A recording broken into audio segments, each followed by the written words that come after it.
प्यारे बच्चों, आज हम जो है ठोस अवस्था के बारे में एक वीडियो बनाने का प्रयास कर रहे हैं। तो जैसे कि आपको पता होगा कि जो ठोस अवस्था होती है, ठोस अवस्था होती है वह द्रव्य की एक प्रावस्था है। तो द्रव्य होता है, द्रव्य या जिसको हम मैटर कहते हैं,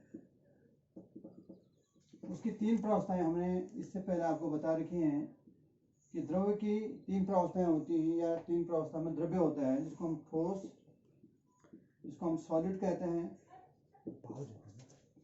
द्रव जिसको हम लिक्विड कहते हैं, एंड गैस जिसको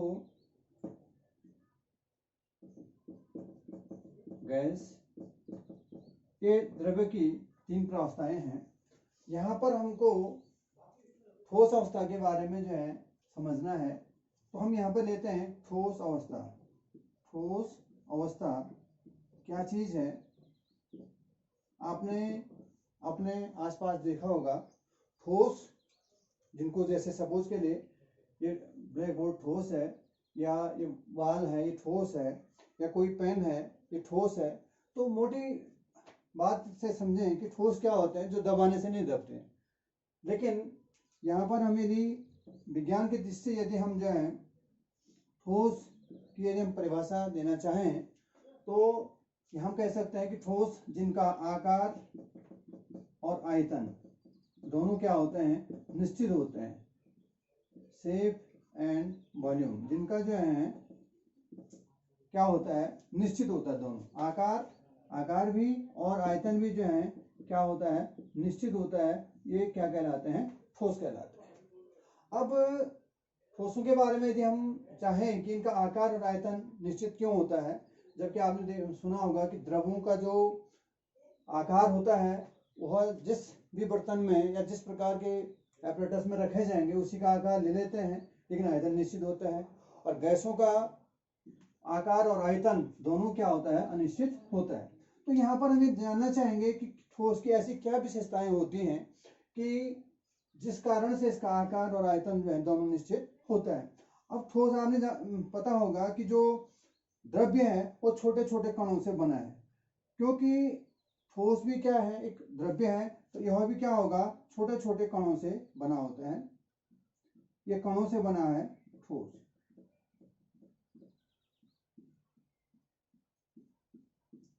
अब ठोसों में क्या होता है कि दो जो कण हैं, इनको हम यहाँ पर हम कण कहते हैं। जो कण होते हैं या परमाणु, हम इनको यहाँ पे हम कह सकते हैं कि छोटे परमाणु से बना है, या कण हम इनको मोटी भाषा में कह सकते हैं। तो ठोस में जो कण होते हैं, कणों के बीच जो स्थान है, ये वाला स्थान, दो कणों के बीच जो स्थान होता है, इसको हम यहाँ पर इंट्रामोलिकुलर स्पेस, इंट्रामोलिकुलर स्पेस, अंतरा आणविक स्थान, अंतरा आणविक स्थान इसको हम कहते हैं। तो यहाँ पर देखा गया है कि ठोस के केस में जो अंतराणिक स्थान होता है यह बहुत कम होता है। जब दो कणों के बीच अंतराणिक स्थान कम होगा, माने कण जो है बहुत नजदीक हैं, तो उस कंडीशन में इंट्रामोलिकुलर फोर्स, अंतरा आणविक आकर्षण बल, अंतरा आणविक आकर्षण जो बल है वो क्या हो जाता है, अधिक हो जाता है। अंतराणु का स्थान क्या हो जाता है, कम हो जाता है ठोस के कणों में, क्योंकि कण बहुत नजदीक होते हैं, जिसके कारण उसमें अंतराणु का स्थान क्या होता है, बहुत कम होता है। और जबकि जो अंतराणु का आकर्षण बल है, दो कण जब कण नजदीक होंगे तो उनके बीच लगने वाला जो आकर्षण बल है स्वाभाविक रूप से क्या होगा, ज्यादा होगा। तो इस अंतराणु का स्थान के कम होने के कारण और अंतराणु आकर्षण बल के अधिक होने के कारण ये जो कण हैं ये एक दूसरे से दूर नहीं जा पाते हैं। ये उसी कंडीशन में दूर जाएंगे जब इनको बाहर से ताप, माना थर्मल एनर्जी जिसको हम कहते हैं, तापी ऊर्जा जिसको हम कहते हैं, हम ताप ऊर्जा हम इसको बाहर से देंगे, तभी ये कणों की एक कण एक दूसरे या इनके बीच की दूरी बढ़ेगी। तो जब तक हम ताप कम है, सपोज के लिए ताप हमारे पास कम है, तो ताप कम होने की कंडीशन में जो कण होते हैं उनके बीच अंतराणु का आकर्षण बल ज्यादा होने के कारण ये एक कण जो है एक दूसरे को नहीं छोड़ पाते हैं। नहीं छोड़ने की कंडीशन में क्या होगा कि जो एक कण है ये अपनी मध्यमान स्थिति के यहीं पर अपनी मध्यमान स्थिति के इधर उधर ही अपनी मध्यमान स्थिति के इधर उधर ही क्या करते हैं, कंपन करते हैं। और आकर्षण बल प्रबल होने के कारण ये जो है एक कण जो है दूसरे कण से दूर नहीं हो पाता है, कण दूर नहीं हो पाता है। तो इस कारण से जो है इनका आकार और आयतन जो है दोनों निश्चित होता है। कहने का अंतराणु का स्थान कम होने के कारण, अंतराणु आकर्षण बल अधिक होने के कारण, और ये जो फोर्स है दो कणों के बीच अंतराणु का आकर्षण बल इतना अधिक होता है कि जो कण हैं यदि इनको थोड़ा बहुत हम ताप भी दे दें, ऊर्जा भी दे दें बाहर से, कम ऊर्जा देने की कंडीशन में ये अपने ही मध्यमान स्थिति के इधर उधर कंपन करते हैं। और यदि हम बहुत ज्यादा ऊर्जा देते हैं, ताप ऊर्जा बाहर से देते हैं, तो उस कंडीशन में हो सकता है कि ये जो धीरे धीरे जो है जब इनके बीच का स्थान बढ़ जाएगा और यह प्रावस्था जो है द्रव में लिक्विड या लिक्विड में जो है कन्वर्ट हो जाएगी। तो वो कंडीशन तब है जब आप उसको जो है बहुत सी ऊर्जा देंगे, थर्मल एनर्जी का आप यूज करेंगे, तो उस कंडीशन में ही क्या होगा, यह प्रावस्था द्रव प्रावस्था में चेंज होगी। तो ये है थोड़ा सा ठोस। इस कारण से ठोसों का आकार और आयतन जो है दोनों निश्चित होता है। तो दो चीजें यहाँ पे बहुत महत्वपूर्ण है, कणों के बीच अंतराणु का स्थान कम और अंतराणु का आकर्षण बल क्या होता है, अधिक होता है। अब ये जो परावस्थाएं होती हैं ये डिपेंड करती हैं कि जैसे मैंने आपको कहा इसको आप बाहर से कितना ताप दे रहे हैं, मतलब ऊष्मीय ऊर्जा, इसको कहेंगे ऊष्मीय ऊर्जा, जिसको हम कहते हैं ऊष्मीय ऊर्जा, ऊष्मीय ऊर्जा के मान पर निर्भर करेगी।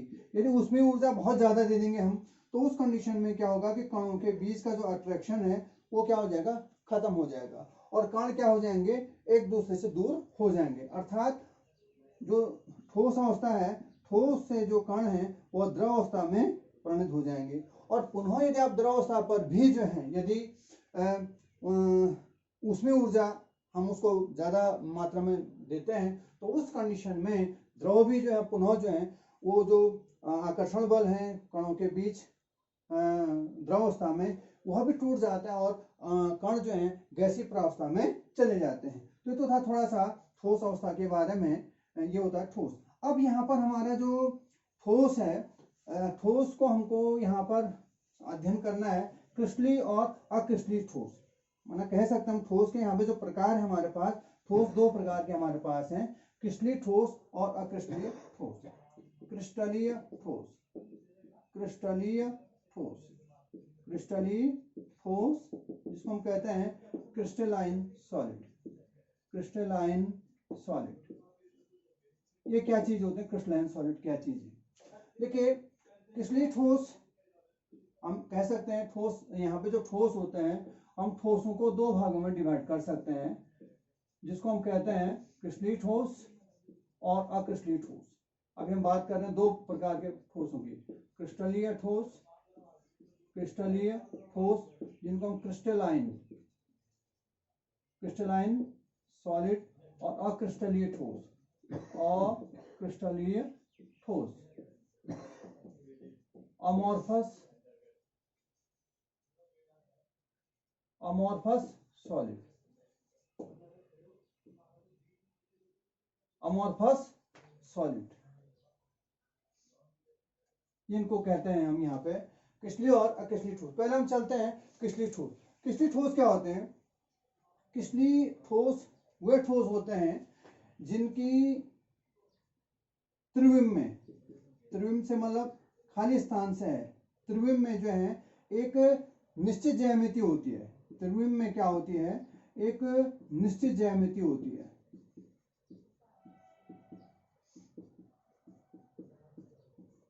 तो ये होते हैं क्रिस्टलीय ठोस। क्या क्रिस्टलीय ठोस वे ठोस होते हैं जिनकी त्रिविम में एक निश्चित ज्यामिति हो। त्रिविम से मतलब हमारा खाली स्थान में, माना कहीं भी आप इधर जाएं, लंबाई में जाएं, चौड़ाई में जाएं, ऊंचाई में जाएं, त्रिविमा से मतलब है यहाँ पे खाली स्थान में जो है एक क्या होती है, निश्चित ज्यामिति होती है। निश्चित ज्यामिति से मतलब हमारा है कि जो कण हैं, जो कण होते हैं ठोस में, कण जो अवयवी कण, कणों को हम यहाँ पे अवयवी कण कहेंगे, अर्थात जिन कणों से वह ठोस बना हुआ है, जिन कणों से वह ठोस बना। अवयवी कण, यहाँ पे हमारे पास परमाणु भी हो सकते हैं, ये अवयवी कण अभी बताया था मैंने, परमाणु हो सकते हैं, ये परमाणु अणु हो सकते हैं, या आयन हो सकते हैं। ये में B atom, they may be molecule and they may be ions। तो अवयवी कण ये हो सकते हैं किसी भी ठोस में। जो अवयवी कण है, परमाणु, अणु अथवा आयन, क्या होते हैं, एक निश्चित ज्यामितीय पैटर्न में, उनका एक पैटर्न होता है। या जो अवयवी कण है, परमाणु, अणु अथवा आयनों के एक जो लगने का एक क्रम है, वो अरेंजमेंट जिसको हम कहते हैं, वो निश्चित होता है। मैंने सपोज के लिए ये कण बड़ा, ये कण इस प्रकार से लग रहे हैं, जैसे एक निश्चित ज्यामिति है, एक बड़ा कण, बड़ा कण, बड़ा कण, और उनके बीच एक एक छोटा कण आ रहा है माने, तो एक प्रकार की निश्चित पैटर्न हो गए। ये पैटर्न जो है एक निश्चित पैटर्न है, बड़ा कण, छोटा कण, बड़ा कण, छोटा कण, बड़ा कण, छोटा कण, बड़ा कण, छोटा कण, इस प्रकार से पैटर्न हो गया, बड़ा छोटा एक पैटर्न हो गया। तो यहाँ पर क्रिस्टलीय ठोसों में एक ये विशेषता होती है कि जो अवयवी कण है, कण का मतलब परमाणु है, अणु है अथवा आयन है, उनके लगने का जो क्रम होता है वह निश्चित होता है। दूसरी चीज, जो या इस पैटर्न को, माने इस प्रकार का जो पैटर्न है, यह बहुत पूरे क्रिस्टल में, संपूर्ण क्रिस्टल में ऐसा जो पैटर्न है, जो ये पैटर्न है, जिस पैटर्न लग रहा है, ये जो पैटर्न है, ये सारे क्रिस्टल में क्या होता है, सतत बना रहता है, मतलब लंबे समय तक बना रहता है। कहने का मतलब यहीं पे नहीं, सिर्फ एक लाइन में नहीं, कहने का मतलब यहाँ पर भी जो है, ये जो है बना रहेगा, इस प्रकार का जो व्यवस्था इनकी जो है बनी रहेगी। कहने का मतलब क्रिस्टल में जो है, ये जो क्रिस्टल तंत्र है या क्रिस्टल है, इस क्रिस्टल में जो ये अवयवी कणों के लगने का जो पैटर्न है, वो पैटर्न जो है क्या रहता है, लंबे समय तक बना रहता है। लंबे समय तक माने लंबे गैप तक ये बना रहता है। तो इसको हम कहते हैं, इस प्रकार की व्यवस्था को, जब जो है जो कणों के लगने का क्रम जो है बार बार रिपीट हो रहा है, एक जैसा हो रहा है, तो इस व्यवस्था को हम यहाँ पर दीर्घपरासी व्यवस्था कहते हैं। दीर्घपरासी व्यवस्था, इसको हम कहते हैं दीर्घपरासी व्यवस्था। लॉन्ग ऑर्डर जिसको हम कहते हैं, लॉन्ग ऑर्डर माने ये जो ऑर्डर है कणों के लगने का, ये कहाँ तक लगा है, लंबे पूरे क्रिस्टल में क्रम जो है लगा हुआ है। तो यहाँ पर हम कह सकते हैं कि जो क्रिस्टलीय ठोस होते हैं, उनमें जो अवयवी कण हैं, उनमें एक तो क्या है कि त्रिविमा में जो कण है, त्रिविमा में कणों का जो लगने का निश्चित क्रम होता है, या त्रिविमा में उनकी जो है निश्चित ज्यामिति होती है, अर्थात अवयवी कण जो है, परमाणु अथवा आयन जो है, उनके लगने का एक निश्चित क्रम होता है या एक पैटर्न होता है। और एक क्रिस्टल में जो पैटर्न है, जो एक अवयवी कणों के लगने का, ये पूरे क्रिस्टल में एक जैसा रहता है, लंबे समय तक ये बना रहता है, इसलिए इसको हम, इस व्यवस्था को हम जो है दीर्घपरासी व्यवस्था कहते हैं। तीसरी चीज यहाँ पे देखी गई है जो क्रिस्टलीय ठोसों में, कि जो क्रिस्टलीय ठोस हैं, यदि क्रिस्टलीय ठोसों को, सपोज के लिए क्रिस्टलीय ठोस हैं,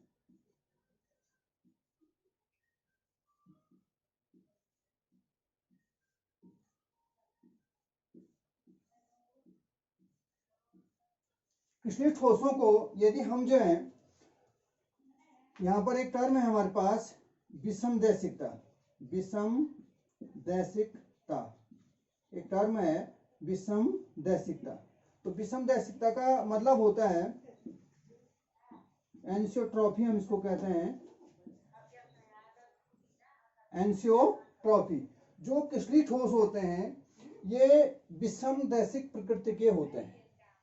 विषमदैशिक से मतलब है कि जो क्रिस्टलीय ठोस है, यदि हम इनको जो है किसी प्लेन में काट देते हैं, सपोज के लिए हम इस प्लेन में काट देते हैं, माने ए एंड बी, ए भी प्लेन में काटा, और एक प्लेन ऐसा भी हो सकता है कि हम इस प्रकार से इसको काट दें, इस प्रकार से बी भी प्लेन में।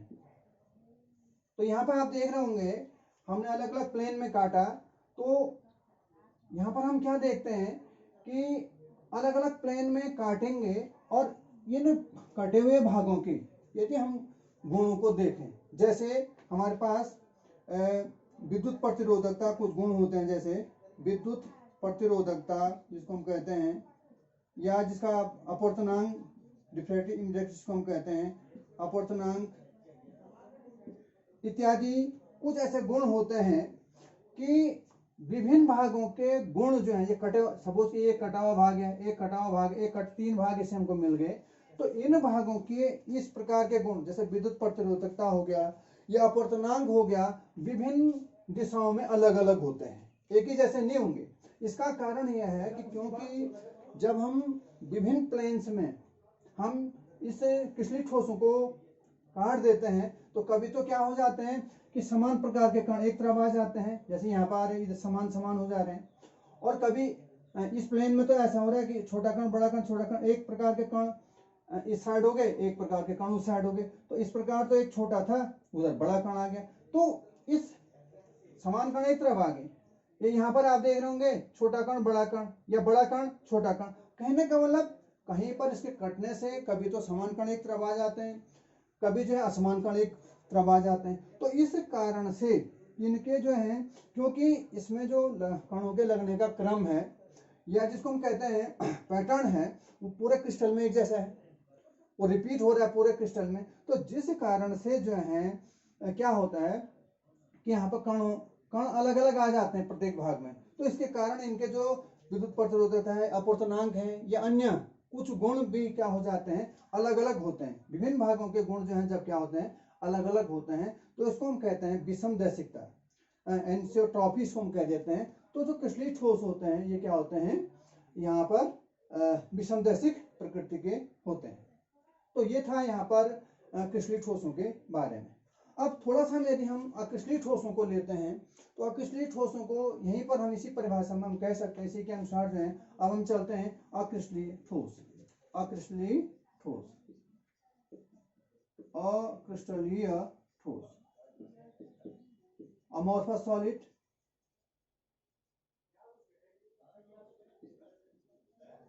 में क्या होगा, उसका उल्टा हो जाएगा कि अक्रिस्टलीय ठोस वे ठोस होते हैं जिनमें त्रिविमा में जो त्रिविमा में उनकी एक निश्चित ज्यामिति नहीं होती, ज्यामिति नहीं होगी, यहाँ पे ज्यामिति नहीं होती है। माने यहाँ पर जो अक्रिस्टलीय ठोस वे ठोस होते हैं जिनकी जो है एक निश्चित ज्यामिति त्रिविमा में या त्रिविम में नहीं होती है, उनको आप कहते हैं अक्रिस्टलीय ठोस। अब इस अक्रिस्टलीय ठोस में भी क्या होंगे, कण तो होंगे, परमाणु अणु अथवा आयन होंगे, लेकिन उनके लगने का जो पैटर्न होगा वह क्या होगा, पूरे क्रिस्टल में एक जैसा नहीं होगा। कहने का मतलब हो सकता है कि कुछ समय अंतराल तक, कुछ समय तक या कुछ लाइंस तक, माने समय अंतराल से माने हमारे कुछ लाइन तक या कुछ क्रिस्टल में कणों के लगने का एक क्रम हो सकता है, लेकिन वह क्रम जो है पूरे क्रिस्टल में नहीं रिपीट होगा। तो इस व्यवस्था को हम कहते हैं लघु परासी व्यवस्था, लघु परासी व्यवस्था, लघु परासी व्यवस्था इसको हम कहते हैं, इसको हम कहते हैं शॉर्ट ऑर्डर, शॉर्ट ऑर्डर जो अरेंजमेंट है जिसको हम कहते हैं शॉर्ट ऑर्डर अरेंजमेंट, हम इसको कह सकते हैं।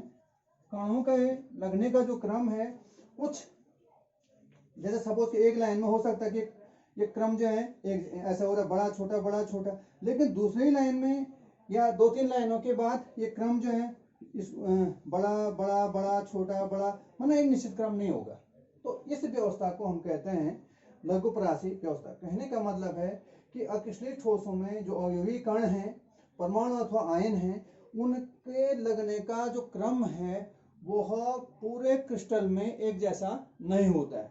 कुछ समय तक वह क्रम जो है बना रह सकता है और उसके बाद वह क्रम जो है नष्ट हो सकता है। इस प्रकार की व्यवस्था क्योंकि पूरे क्रिस्टल में रिपीट नहीं हो रही है, इसलिए इसको दीर्घ परासी व्यवस्था की जगह पर हम यहाँ पे लघु परासी व्यवस्था कहते हैं, शॉर्ट ऑर्डर अरेंजमेंट इसको हम यहाँ पे कह देते हैं। नंबर तीसरा जो महत्वपूर्ण गुण है, यहाँ पर जो अक्रिस्टलीय ठोस होते हैं वो समदैशिक प्रकृति के होते हैं। विषमदैशिक की जगह पे जो है हम इसको कहते हैं हम समदैशिकता, माने सम जो अक्रिस्टलीय ठोस होते हैं वो समदैशिक प्रकार के होते हैं। आइसोट्रॉपिक हम यहाँ पे हम इसको कह देते हैं आइसोट्रॉपिक, ये जो है क्या होते हैं, समदैशिक प्रकृति के होते हैं। अकिशलित ठोसों की बात कर रहा हूं मैं, ये समदैशिक प्रकृति के होते हैं। समदैशिक प्रकृति का होने का मतलब है कि जैसे हमने विभिन्न प्लेन्स में क्या किया, उसको काटा जब, तो उनके विभिन्न भागों के गुण एक जैसे होते हैं, क्योंकि वहां पर कणों के लगने का एक जैसा क्रम है। कहीं कहीं पर कण एक जैसे हैं तो वो पूरा पैटर्न एक जैसा नहीं है। तो इस कारण से, क्योंकि यहाँ पे तो क्रम क्या था, एक निश्चित क्रम था, बड़ा छोटा इस प्रकार हम समझने के लिए कह रहे हैं, हम एक क्रम निश्चित था। तो इसके कारण क्या हो रहा था कि अलग अलग भागों में अलग अलग प्रकार के क्या आ जा रहे थे, कण आ जा रहे थे। लेकिन यदि हम एक अकिशलित ठोस को जो है विभिन्न प्लेन्स में यदि हम क्या कर देते हैं, उसको कट कर देते हैं, काट देते हैं, तो उस कंडीशन में समान प्रकार के कण जो हैं क्या आ जाते हैं, एक साइड आ जाते हैं, और जिसके कारण उनके जो गुण हैं, जैसे विद्युत प्रतिरोधकता हो गया या अपवर्तनांक हो गया या अन्य थर्मल प्रॉपर्टीज हैं, वो क्या हो जाती हैं, एक जैसी होती हैं। अर्थात उनके सभी भागों के गुण यदि उनको विभिन्न प्लेन्स में काट दिया जाए तो उनके विभिन्न भागों के गुण क्या होते हैं, समान होते हैं। इसको हम कहते हैं समदैशिकता या आइसोट्रॉपिक इन नेचर, इसको हम कह सकते हैं, या आइसोट्रॉपिक होते हैं, कहने का मतलब है। अब कभी कभी देखा गया है कि जो अकिशलित ठोस होते हैं, अकिशलित ठोसों में जो एक गुण होता है कि इनमें जो कण होते हैं, जैसे प्राचीन सभ्यता में जो है, जैसे आपका जैसे शीशे होते हैं, शीशे हो गए जैसे, या आपके प्लास्टिक हो गए, प्लास्टिक के जो है खिड़कियां बनी होती हैं, शीशे जैसे जो चमकीले होते हैं, पारदर्शी, तो ये प्लास्टिक होते हैं या शीशे होते हैं। तो ये क्या होता है कि ताप के संपर्क में आते हैं और ये फिर पिघलना शुरू हो जाते हैं, और पिघलने के कारण जो है क्या हो जाता है, हल्का पिघलते हैं, ऐसा नहीं कि द्रवों के सदृश नहीं, हल्का पिघलने के गुण के कारण क्या हो जाते हैं कि ये जो है ऊपरी साइड से, क्योंकि बार बार इनके संपर्क, धूप के संपर्क में आने पर जो है ये जो है ऊपरी साइड से, सपोज के लिए यहाँ से है, और निचली साइड पर ये किंचित जो है मोटे हो जाते हैं। इसका मतलब है कि इनमें जो है बहने का गुण भी पाया जाता है। जो अकिशलित ठोस होते हैं उनमें क्या होता है, इनमें बहने का गुण होता है, हल्का बहने का गुण, द्रवों के सदृश नहीं, द्रवों से हल्का जो बहने का गुण होता है। इस कारण से जो आपके अकिशलित ठोस होते हैं, अमोर्फस सॉलिड होते हैं, इनको हम जो है आभासी ठोस, आभासी ठोस, आभासी ठोस, या इनको हम कहते हैं अतिशीतित द्रव भी कह देते हैं। अतिशीतित द्रव मान इसको हम कहते हैं स्यूडो सॉलिड, हम इसको कह सकते हैं स्यूडो सॉलिड, और super cooled liquid, super cooled liquid भी हम इनको कह देते हैं, क्योंकि इनमें क्या होता है, बहने का गुण होता है, लेकिन द्रवों के सदृश नहीं, हल्का बहने का गुण होता है। इस कारण से आभासी, आभासी माने आभास, ठोस तो है लेकिन आभासी ठोस है, क्योंकि इनमें बहने का गुण हो गया है, और या इनमें द्रवों के समान ये जो है क्या करते हैं, हल्का व्यवहार करते हैं। इस कारण से इनको जो है अतिशीतित द्रव भी कहा जाता है। देखा गया जो प्राचीन सभ्यता की चीजें होती, प्राचीन कोई स्मारक होते हैं या होते हैं, वहां पे जो खिड़कियां या शीशे लगे होते हैं, वो किंचित क्या होता है, नीचे के साइड को क्या हो जाते हैं, मोटे हो जाते हैं, क्योंकि उनमें क्या होता है, बहने का गुण होता है। तो ये देखा गया है। और जैसे आपका यहाँ पर हम अकिशलित ठोस जैसा आपके हो जाते हैं, जिनमें कणों के लगने का नियमित क्रम, जैसे NaCl का क्रिस्टल है, ये आपका जो है इसमें क्या होगा, जो क्रिस्टल होता है Na फिर Cl NaCl, इस प्रकार से ये लगन क्रम जो निश्चित होता है। तो ये हो गया आपका सोडियम क्लोराइड, इसका एक उदाहरण हो सकता है। और ये अकिशलित ठोस में आपका जैसे आपका जो है रबर हो जाता है, आपका रबड़ हो जाएगा, आपके प्लास्टिक हो जाएंगे, प्लास्टिक है, रबड़ है, ये सब जो है, या ये सिलिका ये होता है, सिलिकन सेल जो आपका रहता है, सिलिकन सेल जो है, ये आपके जो है, ये सब जो है अकिशलित ठोसों के क्या है, उदाहरण हैं। तो इस प्रकार से ये होगा आपका क्रिस्टलीय और अकिशलित ठोस।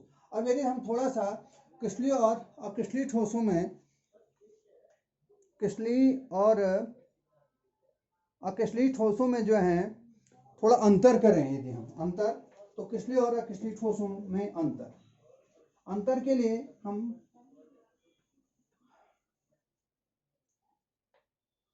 यहाँ पर और चीज ये है कि जो क्रिस्टलीय ठोस होते हैं, इनका जो गलनांक है निश्चित होता है। माने एक क्रिस्टलीय जो ठोस होते हैं एक ताप के निश्चित रेंज में, ताप के जो निश्चित जो है रेंज होता है उसमें जब पिघलते हैं, निश्चित परास कोई होती है उसमें ये जो है क्या होते हैं पिघलने लगते हैं। जबकि जो अक्रिस्टलीय ठोस होते हैं इनका गलनांक निश्चित नहीं होता है।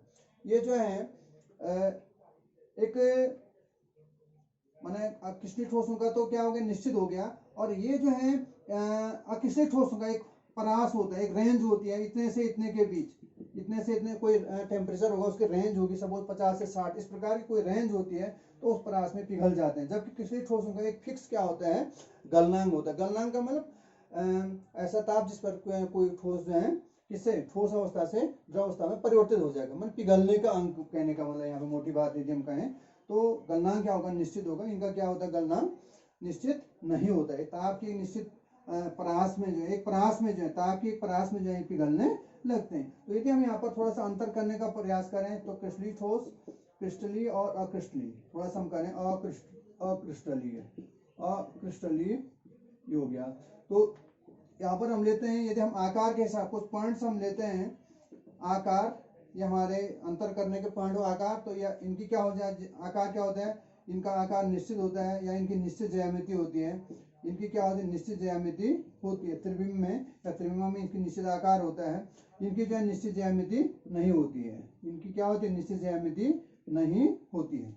नंबर दूसरा हम गलनांक के आधार पर करें तो इनका अभी बताया मैंने, इनका जो है निश्चित गलनांक होता है। इनका जो गलनांक होता है क्या होता है निश्चित होता है। जबकि जो अक्रिस्टलीय ठोस होते हैं इनका गलनांक जो निश्चित नहीं होता है, ये ताप की एक परास में जब पिघलना शुरू हो जाते हैं। नेक्स्ट है विदलन गुण। एक विदलन गुण और कहते हैं। विदलन गुण क्या होता है विदलन गुण, यदि हम क्या करें विदलन गुण से मतलब है यदि हम किसी कोई क्रिस्टलीय ठोस है उस क्रिस्टलीय ठोस को हम दो भागों में किसी चाकू से तेज चाकू से काट देते हैं। सपोज के लिए क्रिस्टलीय ठोस है, कोई ठोस है इसके हम दो भाग कर देते हैं, तो जो जनित कटी हुई जो सतह हैं जो जहां से हमने काट के दो भाग कर दिए तो ये सपाट होती है एकदम।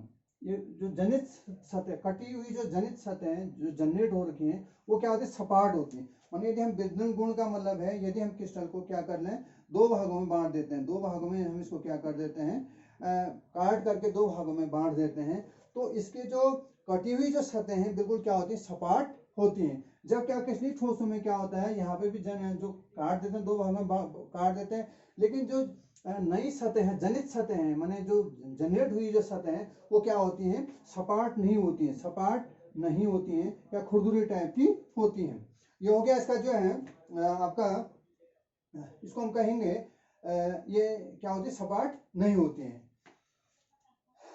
उसके बाद हम यहाँ पर दैसिकता की बात करते हैं। अभी दैसिकता की बात बताई थी मैंने, दैसिकता के हिसाब से मैंने बताया जो क्रिस्टलीय ठोस होते हैं ये विषम दैसिक प्रकृति के होते हैं। विषम दैसिक प्रकृति के होते हैं, अर्थात इनको काटे विभिन्न प्लेन्स में काटे तो इनके प्रत्येक भाग के गुण क्या होते हैं अलग अलग होते हैं। क्रिस्टलीय ठोस विषम दैसिक प्रकृति के होते हैं, जबकि क्या होते हैं समदैशिक प्रकृति के होते हैं।